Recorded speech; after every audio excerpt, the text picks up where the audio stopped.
guys. Today I'm going to review a subcompact versus a full size. So we've got the Civic hatchback versus Honda Accord, of course.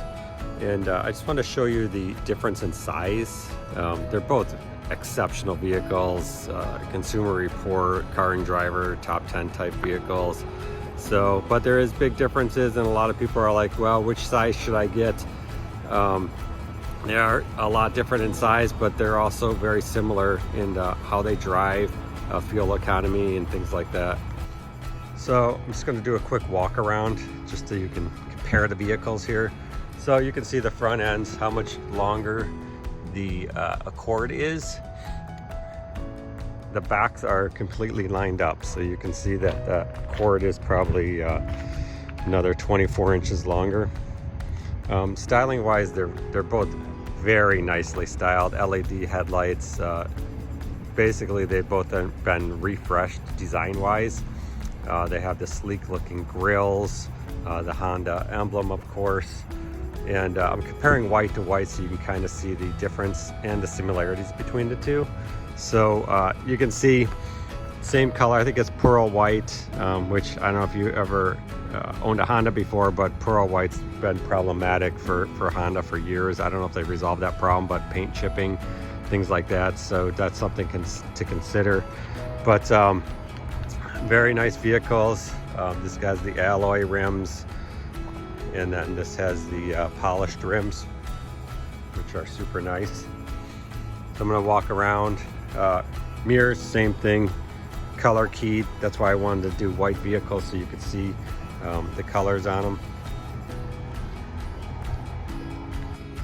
Back of the vehicles, again, super sharp. I mean, the Accord looks pretty luxurious. I really like how they ran that light, the brake light system all the way across. It looks pretty sharp. The Civic, this is the hatch, which I think looks the best for Honda.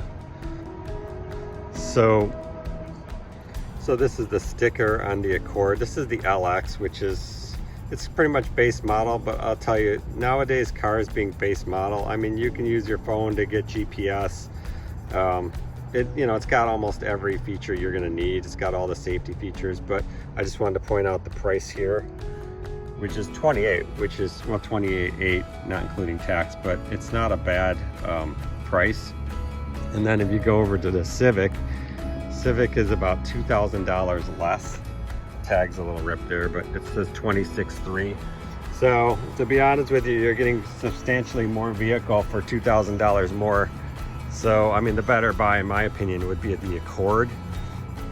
You're just getting a bigger vehicle, more passenger room, more cargo room, things like that. So that's something to consider.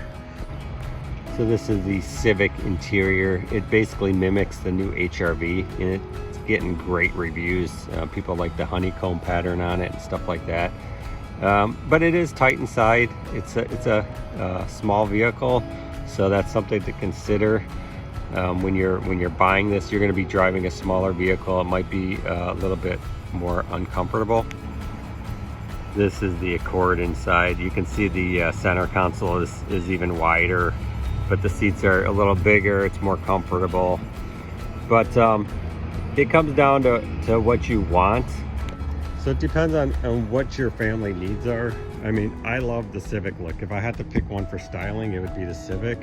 But if I had to pick one for value, it would totally be the Accord. I mean, the Accord's an excellent value. It's you're probably talking $30,000 out the door with tax compared to $28,000 out the door for the Civic. And it's just such a better buy. It's such a bigger car, and the styling's beautiful on the Accord. So they're both wins in my book. So it comes down to what your purpose is. Are you going to be hauling passengers around? Do you like a bigger car for safety? Things like that. Now, if you did want to go to an SUV, you got the HR-V and then you got the CR-V.